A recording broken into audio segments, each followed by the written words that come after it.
जम्मू में मुख्तलिफ सियासी जमातों की एक मीटिंग। जम्मू के लोगों के मुख्तलिफ मसाइल पर तबादला ख्याल, कई मुतालिबात को लेकर खामोश एहतजाज। लीडरान ने कहा टोल प्लाजा, स्मार्ट मीटर, रियासत के दर्जे की बहाली और असेंबली इंतखाबात जैसे मसाइल आए जेर बहस। हिमाचल विधानसभा में कल से शीतकालीन सत्र की शुरुआत। सत्र के दौरान होंगी 5 बैठकें। विधानसभा अध्यक्ष कुलदीप सिंह पठानिया ने दी जानकारी। पीने के पानी की आदम दस्तयाबी के खिलाफ गजरियाल कुपवाड़ा की खातून का एहतजाज। 20 किलोमीटर का सफर तय करके पहुंची कुपवाड़ा। कहा वाटर सप्लाई स्कीम का किया गया इफ्तिताह, मगर लोगों को नहीं नसीब हुआ एक कतरा पानी। R&B कॉम्प्लेक्स पुलवामा में मिली एक शख्स की लाश। साहिल बशीर, साकिना मलिकपुरा पुलवामा के तौर पर की गई शनाख्त। 20 रोज से लापता था साहिल। जम्मू कश्मीर, लद्दाख और हिमाचल के कई इलाकों में महसूस हुए भूकंप के झटके। 5.5 मापी गई भूकंप की तीव्रता। Headlines presented by Patanjali chyawanprash, बेशकीमती जड़ी बूटियों से बना विश्व का सर्वश्रेष्ठ च्यवनप्राश।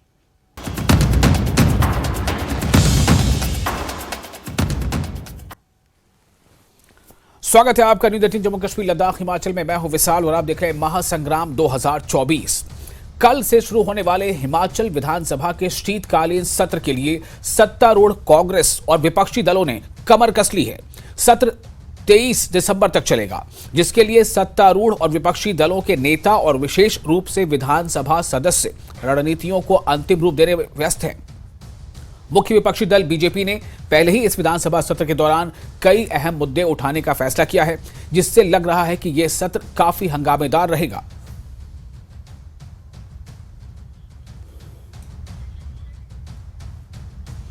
और हमारे साथ इस वक्त जुड़ चुके हैं हमारे रिपोर्टर विचित्र। ये सत्र जो है 23 दिसंबर तक चलेगा, लेकिन जिस तरह से देखा जा रहा है कि कहीं ना कहीं हर पार्टी, यानी चाहे वो बीजेपी हो या कांग्रेस, दोनों का ध्यान हर एक मूव से 24 की तरफ जरूर है।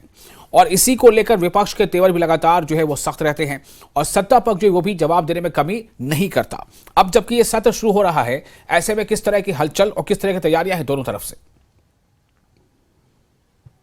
देखिए वैसाल, मैं एक बात यहाँ पर कहना चाहूँगा कि जैसे ही साल का अंत होने शुरू होता है, यानी कि अंतिम महीने शुरू होते हैं, तो कांगड़ा जो है वो सियासी राजधानी के तौर पर जो है तब्दील हो जाती है और यहाँ पर सियासत होने शुरू हो जाती है। भले ही पहाड़ों में इस वक्त जो है वो सर्दियों का दौर चल रहा हो, लेकिन सियासत की गर्माहट जो है वो सभी को देखने को मिलती है। लिहाजा वही दौर जो है वो शुरू हो चुका है कांगड़ा में। और कांगड़ा में इस वक्त जो है हम लोगों ने देखा कि 11 दिसंबर को किस तरह से प्रदेश की कांग्रेस सरकार ने सालगिरह मनाकर जो है अपने तेवर जो है वो तय कर दिए थे कि आने वाले टाइम में वो लोग क्या करने वाले हैं, और जो सेशन रहने वाला है उसमें वो लोग जो है वो किस तरह से डिफेंडर की भूमिका भी निभाएंगे और साथ ही साथ भविष्य में वो क्या करने वाले हैं वो भी उन्होंने अपनी रणनीति वहां पर तय की। उन्होंने 365 दिनों में 365 जो काम किए हैं उनको भी उस मंच से गिनवाया था।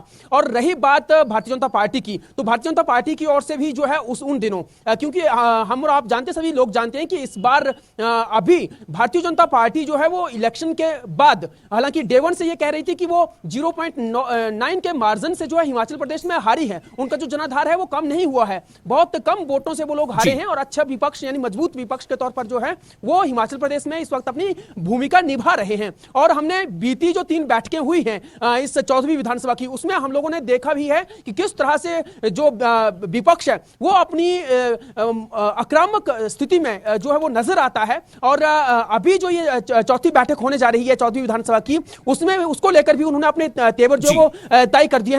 तीखे तेवर उनको अभी से देखने को मिल रहे हैं। 11 दिसंबर की अगर बात करें तो पूरे हिमाचल प्रदेश के 11 जिलों में उनकी ओर से जो है आक्रोश रैलियां निकाली गई थी, लेकिन आज के दिन के लिए जो है उन्होंने कांगड़ा जनपद को छोड़ा था और आज कांगड़ा में उनकी ओर से एक बड़ी रैली, आक्रोश रैली जो वो निकाली गई है और उसमें उन लोगों ने गिनाया है कि वो किन किन मुद्दों को लेकर जो है वो आक्रोशित हैं। और जो कल से सेशन शुरू होने जा रहा है उस सेशन में भी वो किन किन मुद्दों को लेकर जो है वो सरकार को घेरने वाले हैं, सत्ता पक्ष को घेरने वाले हैं, ये भी उन्होंने आज ही से जो है अपनी जो भूमिका है वो तय कर दी है और अपनी तेवर जो है वो दिखा दिए हैं। लिहाजा हम लोग देख पा रहे हैं कि किस तरह से और किन मुद्दों को लेकर जो है विपक्ष जो है वो सरकार को घेरने वाला है। तो उसमें प्रमुखता से हम लोग देखें तो जो पहले ही साल में जो है सरकार ने जब अपनी सत्ता संभाली थी और तुरंत 1500 के करीब जो है जो फंक्शनल जो ऑफिस थे उनको जो नोटिफाई किया था, उनको लगातार जो है बीती 3 बैठकों में भी भुनाया है विपक्ष ने, और इस बार भी भुनाने की वो पूरी पुरजोर कोशिश जो वो करने वाले हैं। उसके अलावा जो है देखिए, हिमाचल प्रदेश में जो गारंटियां प्रदेश सरकार ने जब सत्ता से पहले उन्होंने दी थी 10 की 10 गारंटियां, उनको लेकर जो है वो पूरी तरह से मुखर है विपक्ष, पूरी तरह से आक्रामक नजर आ रहा है। तीसरा यह है कि जिस तरह से अभी इस साल जो हिमाचल प्रदेश के लोगों ने जो प्राकृतिक आपदा को झेला है, 500 से ज्यादा लोगों की जानें गई हैं। सरकार खुद कह रही है कि 12,000 करोड़ रुपए से ज्यादा का नुकसान हिमाचल प्रदेश में हुआ है। जब सरकार इन सब बातों को कह रही है तो दूसरी तरफ विपक्ष ये कह रहा है, ये सवाल उठा रहा है वैसाल कि जश्न किस बात का मनाया जा रहा है जब 500 के करीब हमारे हिमाचल प्रदेश में प्राकृतिक आपदा में जानें चली जाती हैं, 12,000 करोड़ रुपए का नुकसान हो जाता है, तो फिर जश्न किस बात का। आर्थिक स्थिति को लेकर जो है विपक्ष जो है वो सरकार को घेर सकता है। और भी कई मुद्दे हैं, मुद्दे जिस तरह से चाहे सड़कों का मुद्दा हो, सड़कों के निर्माण कार्य का मुद्दा हो, चाहे संस्थानों को स्तरोन्नत करने का मुद्दा हो, चाहे पौंग बांध विस्थापितों का मुद्दा हो, चाहे वो पूर्व में इन्वेस्टर मीट की अगर हम लोग बात करें, तो बहुत सारे मुद्दे, बहुत सारी जो प्रश्न है वो भी सदन में जो है वो उठने वाले हैं, क्योंकि 471 के करीब जो सवाल हैं वो जो है वो विधानसभा में पहुंच चुके हैं। और उसमें जो है विधानसभा में कुछ ऐसे सवाल हैं जो कि जिनका जवाब विधानसभा सदन में ही दिया जाएगा, कुछ ऐसे सवाल हैं जिन पर विस्तृत चर्चाएं भी होंगी, और कुछ ऐसे सवाल हैं जिनको जवाब जो वो लिखित तौर पर जो है वो दिया जाएगा। तो ये तमाम सारे मुद्दे हैं जिनको लेकर जो है सदन काफी गरमाने वाला है, सदन में काफी तपिश जो वो देखने वाली है। और वैसे भी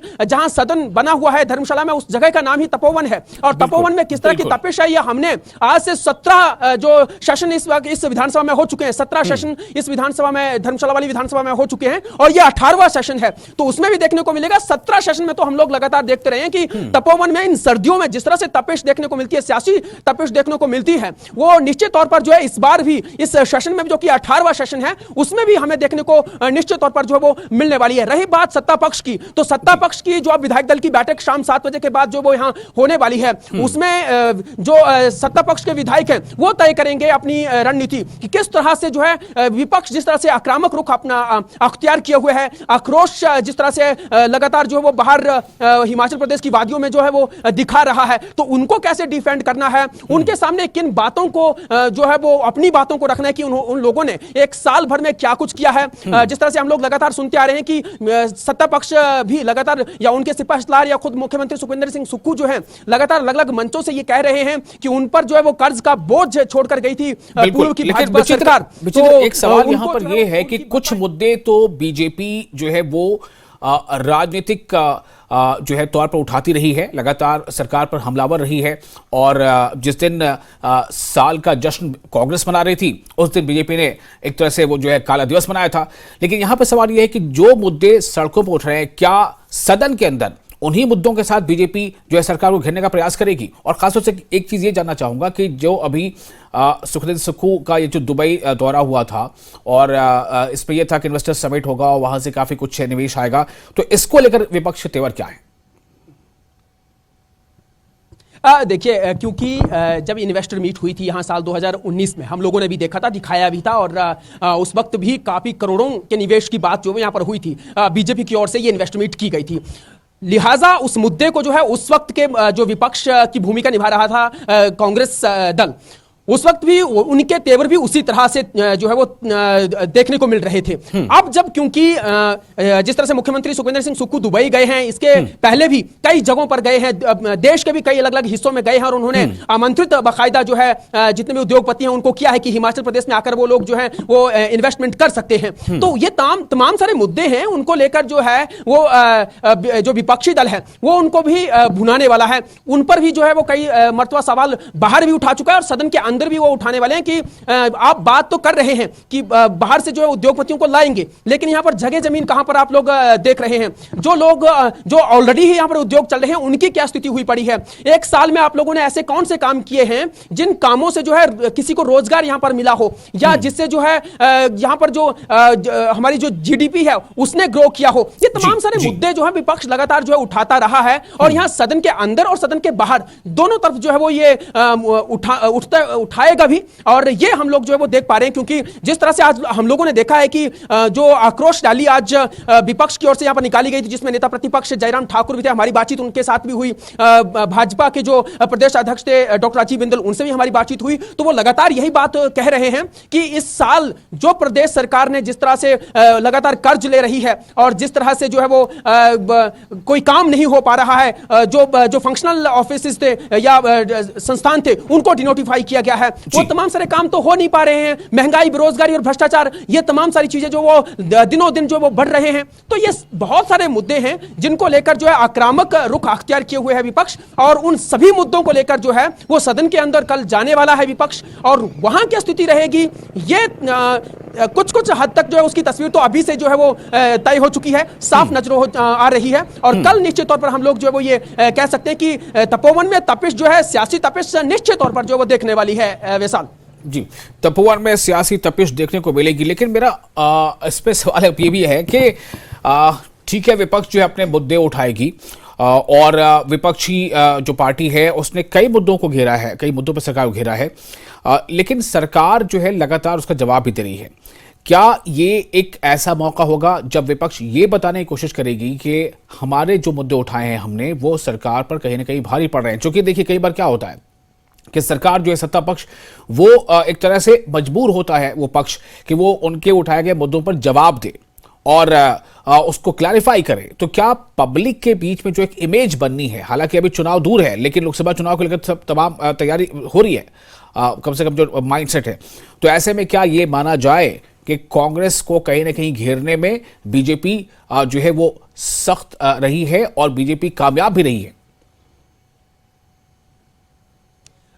विशाल, इसमें कोई दो राय नहीं है। देखिए, बीजेपी जो है वो लगातार 2024 का ग्राउंड जो है उसको सशक्त करने में जुटी हुई है, ये साफ दिख रहा है, ये तस्वीर सामने आ रही है। और हम लोग अगर यहां पर देखें तो जितने भी तमाम मुद्दे थे, जैसे चाहे वो आउटसोर्स का मुद्दा हो, चाहे वो फिर कोविड काल में जो बीजेपी के कार्यकाल में जो कर्मचारी रखे गए थे उनको जो है वो तुरंत प्रभाव से अब जो है वो बाहर का रास्ता दिखा दिया गया हो, यानी एक तरह से बेरोजगारी ही जो है वो, एक तो बेरोजगारों को रोजगार नहीं मिल पा रहा, और दूसरा ये कि जो रोजगार जिनको मिला हुआ था उनको भी जो है बाहर का रास्ता दिखाया गया है। उनको बड़ी प्रमुखता से बीजेपी जो है वो उठा रही है उन तमाम सारे मुद्दों को।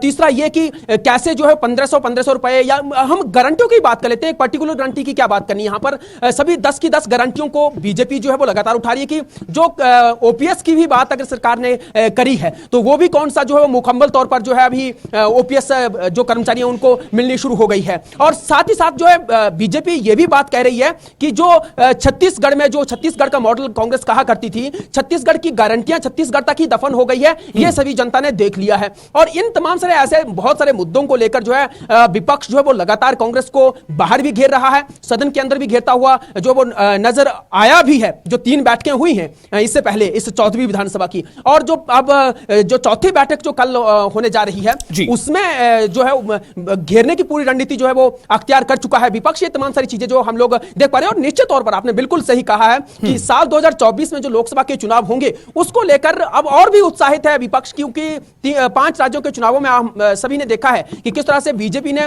हिंदी भाषी राज्यों में जो है वो अपनी पकड़ बनाई है और फिर से मजबूत हुई उनकी पकड़, और वहां पर जो है अपनी सत्ता संभाली है, चाहे वो मध्य प्रदेश हो, चाहे वो छत्तीसगढ़ हो, चाहे वो राजस्थान हो। तो इन जगहों पर जिस तरह से बीजेपी ने जो है वो एक बार कम बैक किया है, तो ये बीजेपी के लिए उत्साहवर्धन की बात है हिमाचल प्रदेश में भी, और उनको भी जो वो यहां पर भुना रही है बीजेपी। इनफैक्ट जब भी सार्वजनिक मंचों पर बीजेपी के बड़े नेता जो वो नजर आ रहे हैं तो कहीं ना कहीं उन जगहों का जिक्र करना बिल्कुल भी नहीं भूल रहे हैं कि वहां पर कांग्रेस की सरकारें अगर थी तो क्या कर रही थी, और उनको अगर जनता ने नकार दिया है तो क्यों नकारा है। तो ये तमाम सारी बातों को भी वो रख रही है। तो ये सब सारी बातें बिल्कुल तस्वीर साफ है कि कहीं ना कहीं यहां से, क्योंकि अभी बीजेपी के पास खोने के लिए कुछ नहीं है, विपक्ष की भूमिका में है, विपक्ष की भूमिका वो अगले 4 सालों तक निभाने वाले हैं। लेकिन कहीं ना कहीं उनको पता है, उनको मालूम है कि 2024 की जगह कैसे सशक्त करनी है, और उसके लिए उनको क्या रणनीति अख्तियार करनी है, कैसे सत्ता पक्ष पर हावी होना है। ये तमाम सारी बातें जो है वो बीजेपी अपने जहन में लेकर चल रही है, और फिर उन्हीं बातों को लेकर जो है हर सार्वजनिक मंचों पर सदन के बाहर भी, सदन के अंदर भी, सब कुछ जो है एक रणनीति के तहत जो है वो किया जा रहा है बीजेपी की ओर से, विपक्ष विचित्र की आप ओर से, और वो साफ हमारे तौर पर साथ देखने को बने मिलेगा। रहेंगे। फिलहाल हम यहाँ पर एक छोटे से ब्रेक के लिए रुकना चाहते हैं और ब्रेक के बाद इस विषय पर और हम थोड़ा बातचीत करेंगे, क्योंकि काफी अहम है और ये सत्र जो शुरू होने जा रहा है उसमें ये देखना होगा कि किस तरह की तैयारी बीजेपी की है और किन मुद्दों पर वो सरकार को घेरती है और किन मुद्दों पर सरकार घेरती नजर आती है। ब्रेक के बाद में आपका स्वागत है न्यूज़ 18 जे के लिए। फिर आप देख रहे हैं महासंग्राम 2024। जम्मू कश्मीर में अगले साल विधानसभा चुनाव होने की संभावना है और लोकसभा चुनाव भी करीब है। ऐसे में जम्मू कश्मीर में राजनीतिक दलों ने भविष्य के लिए रणनीति बनाना शुरू कर दिया है। इसी सिलसिले में जम्मू में कई राजनीतिक दलों और सामाजिक समूहों ने बैठक की, जिसमें शिवसेना ठाकरे ग्रुप के अध्यक्ष मुनीष सैनी, पैंथर्स पार्टी के प्रमुख हर्षदेव सिंह के अलावा गुलचैन सिंह चड़क और दूसरे नेता शामिल हुए। बैठक में नेताओं ने जनवरी महीने में फिर से मिलने का फैसला किया है। साथ ही जम्मू के मुद्दों को और अधिक मजबूती से उठाने का भी निर्णय इन नेताओं ने बैठक में लिया है। तो ये जो सरगर्मी है, इसका संदेश क्या है और ये क्या कुछ नई राजनीतिक जो गिरोहबंदी है उसको कहीं ना कहीं ये दर्शाता है? ऐसे कई सवाल हैं जिस पर हम बातचीत करेंगे। हमारे साथ दो खास जुड़ रहे हैं। हमारे साथ हैं मुनीष सैनी, जो जम्मू कश्मीर के प्रेसिडेंट हैं शिवसेना ठाकरे ग्रुप के, और साथ ही समीर भट्ट, हमारे रिपोर्टर भी हमारे साथ मौजूद हैं। मुनीष सैनी जी, सबसे पहले आपका स्वागत करूंगा और मैं आपसे सिर्फ एक सवाल का उत्तर लेना चाहता हूं पहले, कि जम्मू में आज इस बैठक का उद्देश्य क्या था? देखिए, उद्देश्य था जनता के मुद्दे। जो जम्मू संभाग, जो मैं कहूंगा कि पिछले 75 सालों से हमेशा नजरअंदाज होता रहा है, हमेशा ही भेदभाव का शिकार होता रहा है, वहां के स्थानीय लोगों के मुद्दे। वहां आज बैठक के अंदर जो सबसे बड़ा ऐतिहासिक, मैं तो कहूंगा ये बैठक थी, अपनी तरह की एक पहली बैठक थी, जिसके अंदर देखिए जम्मू कश्मीर को राज्य का दर्जा, पूर्ण राज्य का दर्जा देने के साथ साथ विशेषाधिकार अंडर आर्टिकल 371 देने के साथ साथ जम्मू के मुद्दों पर भी गूंज सुनाई दी और जम्मू वासियों ने बढ़ चढ़कर उसके अंदर हिस्सा लिया। करीब 20 पार्टियां थी, 20 ऐसे संगठन, राजनीतिक गैर राजनीतिक, जो आज पार्टी का जो है वो हिस्सा बने। जी, तो क्या माना चाहिए आपका ये जो जम्मू संभाग है, आपका इस बैठक के बाद फिर से बैठक करने का जो मामला तय हुआ है, क्या वो कश्मीर संभाग के दूसरी जो पॉलिटिकल पार्टीज हैं उनके साथ भी कुछ कोऑर्डिनेशन में सब कुछ हो रहा है? देखिए, कृपा करके एक तो इसको कश्मीर और जम्मू के चश्मे से ना देखिए। बिल्कुल जम्मू कश्मीर एक रियासत है, एक रियासत ही रहेगी, बल्कि लेह लद्दाख को भी हम चाहते हैं, जो हमारे से अलग किया गया, उसको वापस जम्मू का हिस्सा बनाया जाए। और हमारे देश के प्रधानमंत्री, देश के गृह मंत्री माननीय नरेंद्र मोदी जी, अमित शाह जी भी कह चुके हैं कि बहुत जल्द पीओजे के भी जो है वो हिस्सा होगा। बिल्कुल हम स्वागत करते हैं उसका। इसको देखिए, कहीं ना कहीं जब हम दोनों खितों की कंबाइंड बैठक होती थी तो बड़े मुद्दों पर हमेशा बातचीत होती थी। जो जम्मू के स्थानीय मुद्दे थे वो कहीं ना कहीं छुप जाते थे, कहीं ना कहीं गौन हो जाते थे। तो ये हमारी जो आज बैठक का जो मुख्य मकसद था वो जम्मू के स्थानीय लोगों के मुद्दे थे। देखिए, जम्मू में बहुत सारी परेशानियां हैं। जम्मू आज रोहिंग्या से यहाँ पर जो है अवैध तरीके से जो घुसपैठ कर चुके हैं, वो मैक्सिमम लोग अब जम्मू संभाग के अंदर बसे हुए हैं। बहुत बड़ी परेशानी है। जम्मू का जो है दूरदर्शन, जो हमारी कला, संस्कृति, हमारी डोगरा विरासत की हम बात करते हैं, उसको जाहिर करने का एक बहुत आसान और सबकी पहुंच वाला प्लेटफॉर्म था, हर एक के घर तक पहुंचता था। वो जम्मू दूरदर्शन को कहीं ना कहीं नजरअंदाज कर दिया गया है, बंद कर दिया गया है पूरी तरह से। कश्मीरी पंडित भाई, जो हमारे कश्मीरी हिंदू हैं, पिछले 3 दशक से भी ज्यादा का समय हो चुका है, लगभग 3.5 दशक हो चुके हैं, 35 साल के यहाँ पर जम्मू में आकर बसे हैं। हर सरकारें उनकी सुरक्षित घर वापसी का वादा तो करती हैं, राजनीति करती हैं, वोट बटोरती हैं, मगर आज तक उनकी घर वापसी संभव नहीं बन पाई है। पंजाबी भाषा, देखिए आपने 5 आधिकारिक भाषा जोड़ी हैं जिसके अंदर जम्मू कश्मीर में, उसको आपने पंजाबी को पूरी तरह से उसको जो है नजरअंदाज कर दिया गया है। डेली वेजर यहाँ के, इस तरह के जम्मू के जो है डेली वेजर यहाँ पर कई महीनों से धरने पर बैठे हैं, मगर उनकी कोई सुनवाई नहीं हो रही। पीओजेके के लोग, उनकी भी सबसे बड़ी तादाद जम्मू खिते के अंदर है, उनको जो है उनका दर्जा नहीं दिया जा रहा, उनकी मांगों पर गौर नहीं किया जा रहा। इन कुछ 8 पॉइंट को लेकर जो है, एजेंडे को लेकर हमने एक पहल की थी, एक अपनी तरह की पहल, जिसका बहुत बढ़िया हमें जो है उसका लोगों का समर्थन मिला। मुनीष, मेरा सिर्फ एक सवाल है हमारे दर्शकों के लिए कि क्या आपकी इस बैठक में कश्मीर संभाग की जो पार्टियां हैं, जो बड़ी पार्टियां हैं, छोटी पार्टियां, जो भी कह रहे हैं, या कोई राजनीतिक संगठन, आपने पहले ही कहा कि इस राजनीतिक और गैर राजनीतिक संगठन, क्या उन्हें भी आपने निमंत्रण दिया था? देखिए, आज जो हमारी जो जम्मू संभाग की पार्टियों को निमंत्रण दिया गया था, हमें कहीं ना कहीं महसूस होता है कि जब हम पार्टीज के साथ बैठते हैं, जैसे आपने कांग्रेस पार्टी हो गई, इन लोगों की कुछ ना कुछ लिमिटेशंस हैं। इनको कुछ भी मुद्दों पर बात करने के लिए अपनी हाई कमांड से बात करनी पड़ती है। और जहां तक कश्मीर की एक दो पार्टियों का सवाल है, वो बिल्कुल हमारे जम्मू के दिलों में अभी भी वो दर्द है, जो उनकी सुई धारा 370 पर अभी भी अटकी हुई है, उसको लेकर हमें ऐतराज था। इसलिए जो है उन पार्टियों को इसके अंदर हमने शामिल नहीं किया। कौन कौन सी इसमें पार्टियां कोई दो राय नहीं। देखिए, एनसी है, पीडीपी है, कोई छुपी हुई नहीं है किसी से।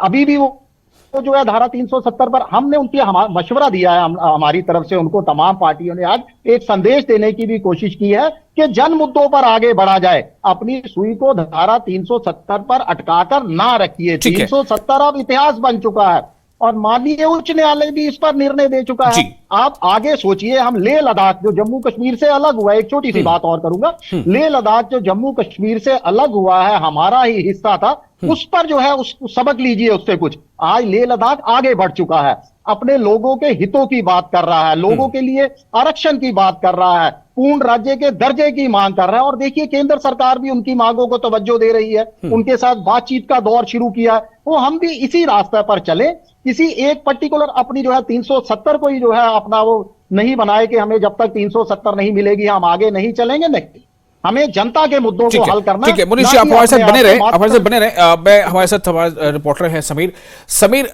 जम्मू में ज्यादातर जम्मू संभाग के राजनीतिक दल या गैर राजनीतिक संगठनों की बैठक होती है, ये संदेश क्या है?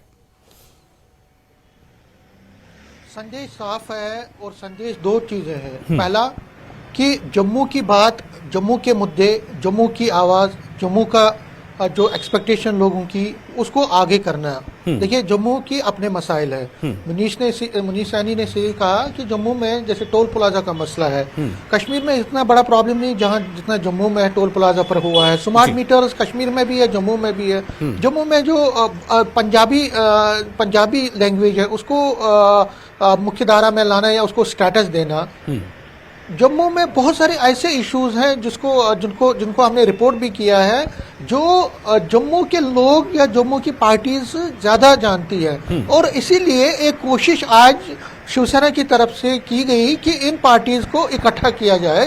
उसमें कुछ हद तक ये कामयाब भी हुए, जैसे हरदेव सिंह है, बड़ा चेहरा है, Jammu Kashmir national panthers party के हैं, डोगरा सदर सभा के हैं गुलचैन सिंह चाड़क, फॉर्मर मिनिस्टर रहे हैं। बहुत सारी पार्टीज आई हैं, लेकिन कुछ पार्टीज नहीं आई थी।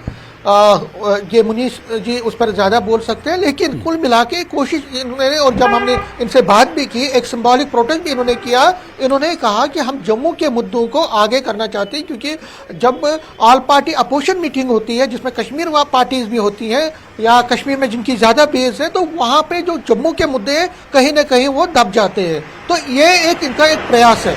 लेकिन दूसरा संदेश जो है वो कश्मीर सेंट्रिक पॉलिटिकल पार्टीज को है, जैसे नेशनल कॉन्फ्रेंस पीडीपी को है, कि हम जम्मू को आप अंडरएस्टिमेट नहीं कर सकते, जम्मू की आवाज को आप अंडरएस्टिमेट। देखिए मुनीष जी ने क्या कहा, उन्होंने कहा कि हम उनको एक संदेश देना चाहते हैं कि 370 पर आप बस उसी को आगे मत कीजिए, उसी पर आप ज्यादा उसको मतलब एक चीज पीछे मत रहिए। धारा 370 पर सुप्रीम कोर्ट का फैसला आ चुका है, आप आगे बढ़िए और डेवलपमेंट की बात कीजिए। तो उनको एक संदेशा इस मीटिंग के जरिए उनको एक संदेशा दिया गया है कि आप धारा 370 पर अगर आगे बढ़ेंगे तब हम आपके साथ रहेंगे। बिल्कुल, ये इंपॉर्टेंट बात है कि अगर वो 370 पे अडिग रहते हैं, उस मुद्दे को अपना सियासी मुद्दा और बड़ा मुद्दा बनाते हैं, तो क्या मुझे इसी मेरा सवाल ये है, तो क्या तब भी आपका समझौता बना रहेगा, तब भी बातचीत करते रहेंगे, या वहां से अलगाव शुरू होगा? मुनीष जी। बिल्कुल नहीं, हम आगे बढ़ने के पक्ष के अंदर हैं। हम चाहते हैं कि जनता के मुद्दे उठाए जाएं, डेवलपमेंट हटाई। आज जम्मू कश्मीर का यूथ, मैं तो कहूंगा, नौकरियों के लिए तरस रहा है। हमें विकास का वादा किया गया था, विकास के लिए बात कीजिए। देखिए 4.5 साल का लंबा समय बीत चुका है धारा 370 को लेकर। माननीय उच्च न्यायालय भी जो है, शीर्ष न्यायालय देश का अपना निर्णय दे चुका है। कम से कम अब ये जिद छोड़िए, इस पर राजनीति छोड़िए। राजनीति करनी है तो जनता के मुद्दों पर कीजिए। चलिए, बहुत शुक्रिया आप दोनों का, मुनीष सैनी जी और समीर दोनों का शुक्रिया। साफ तौर से एक संकेत है कि जो बड़ी पार्टियां हैं सो कॉल्ड कश्मीर संभाग की, उन्हें 370 के मुद्दे से अलग होना पड़ेगा, उस मुद्दे को छोड़ना पड़ेगा जो आज की बैठक में तय हुआ है, जो मशवरा है आज की बैठक में और इन जम्मू रिलेटेड जो पार्टियां इनका, और अन्यथा आप समझ सकते हैं। और आखिर में एक ब्रेकिंग न्यूज आपको देना चाह रहे हैं। पुंछ से बड़ी खबर है, मुगल रोड यातायात के लिए खोल दी गई है। पुंछ से बड़ी खबर आपको बता रहे हैं, मुगल रोड यातायात के लिए खोल दी गई है। 3 दिन बाद यातायात के लिए खुली है ये मुगल रोड। पुंछ को कश्मीर से जोड़ती है मुगल रोड। तो ये 3 दिनों के बाद इस रोड को खोला गया यातायात के लिए। पुंछ से बड़ी खबर, मुगल रोड यातायात के लिए खोल दी गई है। 3 दिनों के बाद यातायात के लिए ये सड़क खोली गई है। पुंछ को कश्मीर से जोड़ती है मुगल रोड।